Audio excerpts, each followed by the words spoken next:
Hey everybody, take two of this review because I got interrupted. So, number 117 of the Criterion collection is Diary of a Chambermaid, directed by Louis Buñuel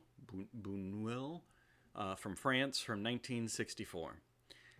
I did not care for this movie, and I'm sure I'm going to get pushback on it, and that's fine. Listen, if you love this film and you disagree with every point I'm about to make, that's okay.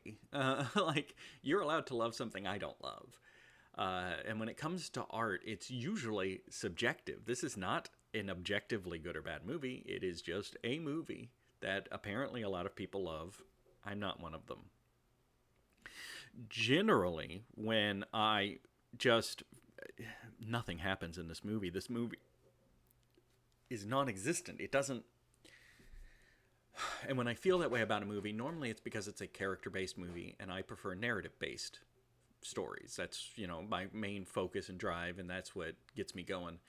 And that's not the case here, because the main character is the chambermaid. We don't know anything about her backstory, except she originally came from Paris.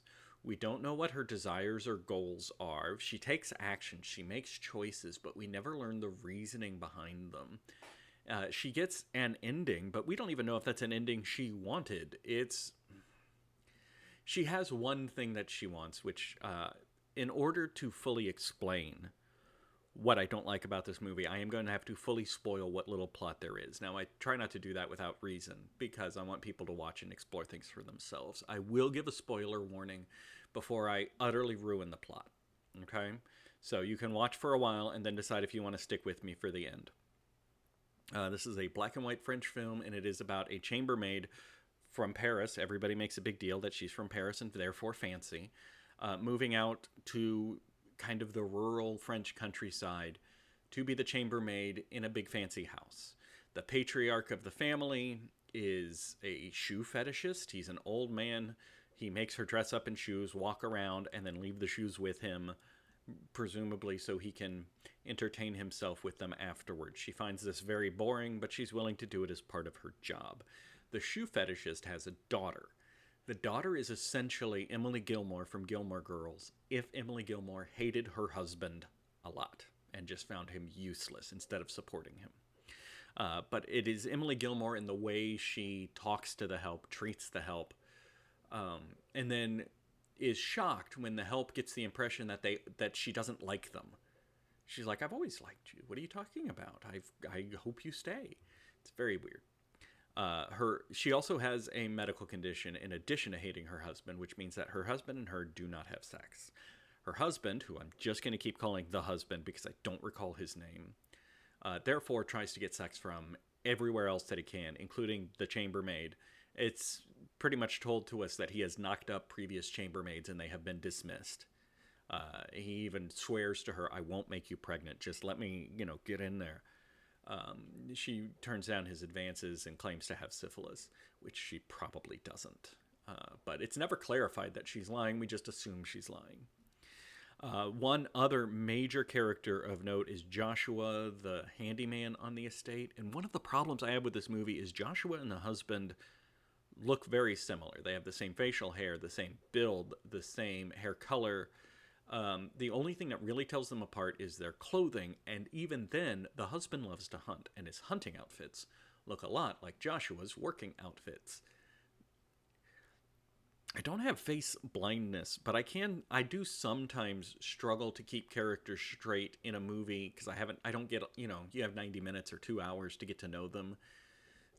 So I don't get to, I don't know, sometimes I can have trouble differentiating them, and it's helpful if they have different hair color or different facial hair or different builds or whatever.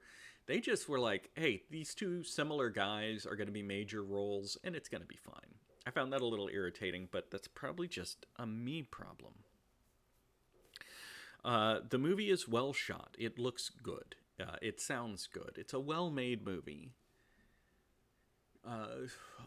Another minor character of note is an old retired soldier who lives next door that hates pretty much everybody at the house she's working in except for her, and he has this old maid that by the end of the movie he fires because all she does is sit around eating bonbons, apparently. So, We are now at spoiler territory. Okay, I am now going to spoil the rest of the film. Before I do that, I guess I'll say, should you watch this? I don't recommend it, but you're gonna have to draw your own conclusion. So there is a little girl, say 8, 9 years old. That seems about right.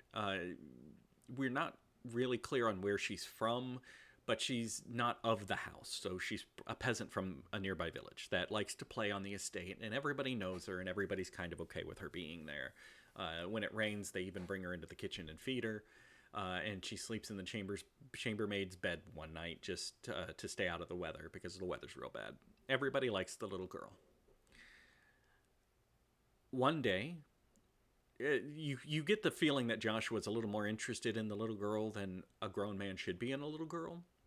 And one day in the woods, when he discovers her in the woods, they're alone, away from everybody, he rapes and kills her. Now, the movie doesn't show that. It shows her in the woods, it shows him in the woods going after her, and then it cuts to her, just her legs covered in blood. There's nothing difficult to watch, right? There's nothing upsetting or particularly triggering. It's handled fairly respectably. The chambermaid is fairly certain that Joshua killed her. And she goes about trying to prove that, and she's unable to find any evidence. So she decides to seduce Joshua. I'm not sure why that's her goal, but she tries to seduce Joshua. Joshua says, you and me won't be no casual thing. If it's you and me, it's forever. Swear to Christ that you'll marry me and I'll sleep with you. And if you marry me, I've got this plan. There's this town. I'm going to buy a cafe and we'll go there. Also, Joshua has a buddy of his that he writes anti-Semitic pamphlets with, the Jews are ruining the country, rise up, save the country from the Jews. He's just not a good guy. Raping, killing a little girl wasn't enough. He's also a vile racist. I don't know why she decides to seduce him. She doesn't explain it to us. But she then hides, she pries a metal bit off of one of his shoes and hides it at the scene of the murder. And then the police come and they're like, hey, we wanted to check your shoes because we found this on the site of the murder, admittedly a week and a half after the murder happened, but we just found it. So they check it. It matches his shoes. They haul him off. But then the very next thing we learn is he's not going to get arrested because there's not enough evidence. He's going to go free. And in his ending, he is running that cafe that he talked about with a new young bride. Meanwhile, the chambermaid marries the old soldier next door and inherits. He says, you're going to get everything that I own and you're going to inherit in the will. And she doesn't seem to care for him at all. But she's there. The end. So, that's all the plot there is her trying to get this murderer caught and failing. And then her ending up married to somebody it seems like she doesn't care for. We don't know why. We don't know what her goals were. We don't know what her ambitions were. We don't know if this is a happy ending for her. I talk a lot about French films not having an ending. This one has an ending. I just don't know what the point of it is. I don't know what the point of any of this was. Because the only character who we learned about their ambitions and dreams of is the racist rapist. And he got his desires. He got what he wanted. He got a young, pretty wife, and he gets to run that cafe he wanted to run. So the only person who definitively gets a happy ending is the villain of the piece. I don't know. I don't know what the point of this film was. I don't know why it was made. I don't know what message it was trying to send. If it had been like a documentary of a thing that happened, that would make a little more sense, although I'd still be like, so why are you telling me this story? What is the point? You showed me a slice of life where nothing substantive happened and there was no resolution really. Anyway, so I didn't care for this movie. And I am sure people are going to come in the comments and call me an idiot and tell me I'm wrong because it's a great movie because XYZ, and that's fine. Again, you're allowed to love things that I don't. I'm allowed to love things that you don't. Art is subjective. It appeals to us for different reasons on different levels. I won't change your mind, you won't change my mind, right?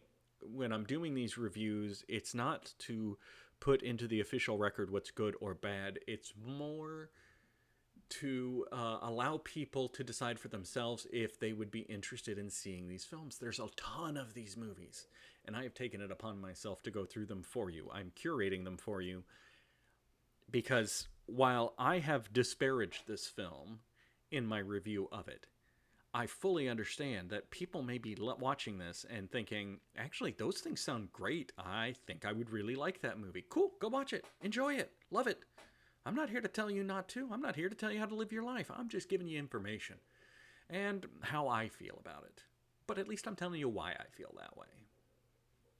Anyway, we're going to be English language for a little while here for the next spate of films, bouncing between the United States and the United Kingdom, starting with number 118 in the Criterion Collection, Sullivan's Travels by Preston Sturges, who I believe we've had before, from the United States from 1941. So, this has been a long review. I will see you guys next time.